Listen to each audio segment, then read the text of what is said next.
Hello everyone, this is Eli G. Brown / Eli G. Brony here with another Bionicle MOC. This is a Shadow Snipper. This is a MOC that I created sometime last night or 2 nights ago. And, well, here was the whole idea of how I brought this MOC into existence. I wanted to make something based on the building instructions of the combiner model between the sets of Mask Maker versus Skull Grinder and Skull Scorpio. And, well, I didn't have the exact parts that I needed to make something like that, you know, like I didn't have the, I didn't have the add-on connector pieces out of the parts that are in the parts drawers in my closet, so I just had to improvise and, well, leave those out. And, well, basically I think the only way to figure out that this took inspiration from that said combiner model would pretty much be the legs. I did have to make up a few things as I went, like, well, for one example, I didn't have the flatter lift arm pieces with only one pinhole in them, so I had to go for 2 instead. Well, I probably did have the ones with only one. Actually, it's an axle hole that I call it. One axle hole of the flat size, but I didn't have enough of those, so I went with the 2-hole ones instead. And it looks pretty good, and kind of makes this be more creative compared to just ripping off a official model. But, you know, it's Lego. You can get away with just about anything when you are building these guys. And, well then, after I made the skeleton, I had to decide what parts, what armor pieces I could put onto it to see what character I could create. So I started to bring in the green parts, and then brought over the red parts and the orange parts right there, such as the red feet that came from Tahu Mystica, and the red body armor pieces, the dark red ones that came from Chi Juarez, and these pieces in dark red that are from Chi Laval. And then, well, then I just needed to come up with the way that the legs worked out. I unfortunately ran out of the 2-socket connector pieces from the character and creature building system series of parts, so I had to go with the old one from the Technic series. So that works out pretty well. I didn't put any armor onto these pieces because I kind of felt that was unnecessary and probably would also give too much bulk to the character. I didn't want to make this character have too much bulk, but I do still want it to have plenty of bulk on it. For the hands, I did not have any hands in a proper color. I didn't have any dark red ones, didn't have any black ones, didn't have any orange ones.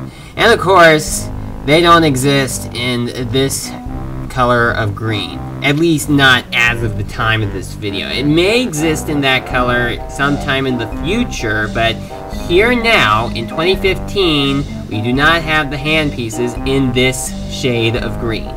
So, yeah. And, well, for the knees, I just had to improvise once again, because I did try out these Borak eye pieces for that, but I didn't like the way it looked, so I tried all sorts of different things, but the bulk up pieces was just about the only solution that I had. Probably could have tried something different, but I couldn't think of anything better to work with. And then, getting the main body on, I used a gunmetal main body piece and the chest piece from the Invasion from Below Beast series in Hero Factory. And, well, since I had the gunmetal gray main body piece, I had to put gunmetal gray parts somewhere else, because otherwise it would look out of place. I mean, it certainly doesn't make sense to have one piece somewhere, have this armor piece, and not have that piece anywhere else on the body, unless that unless you want to have a character that just has an unusual sort of color scheme. But anyway, to add more gunmetal gray, I did add these tip pieces right here, the weapon pieces that were from the Hero Factory series. Put some on the ends of the sides of his arms, and the same goes for his wings right here. I did want to have this character have wings. I did try the those bat wings from the Mystica series, but for one thing, there was some silver on those wings, and for another thing, well, there's no silver anywhere else, so I just had to try something else. And after some testing, I figured out that these were the only pieces that could work.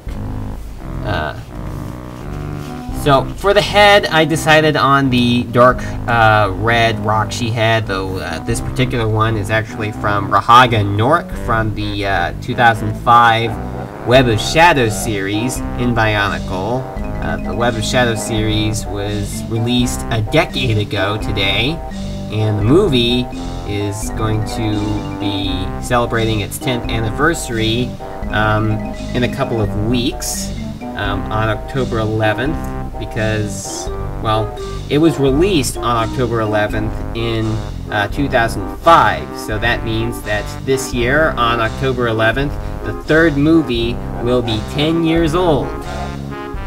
And then that will also make the entire trilogy be at least 10 years old.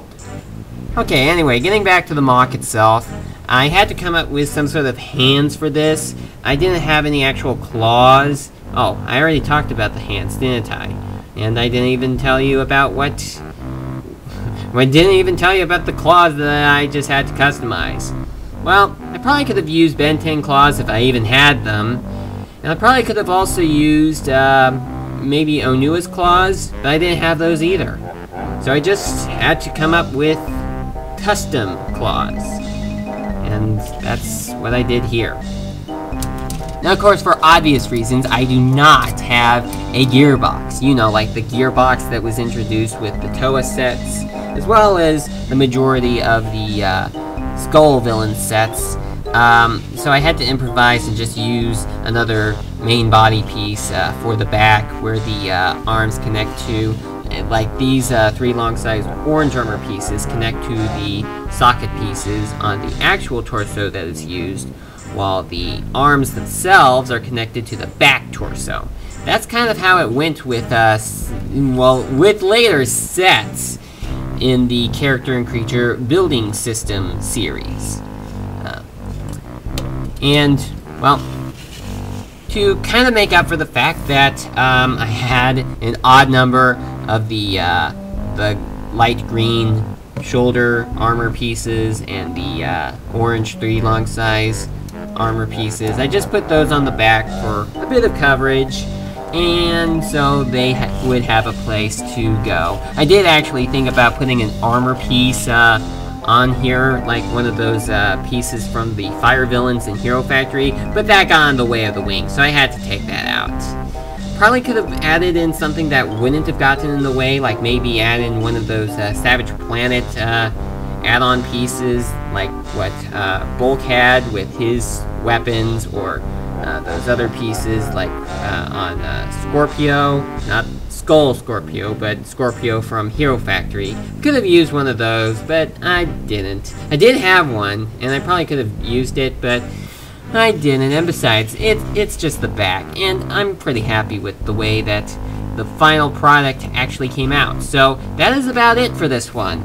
Kind of getting prepared more for Halloween, because do you usually see any creature like this outside of Halloween or something?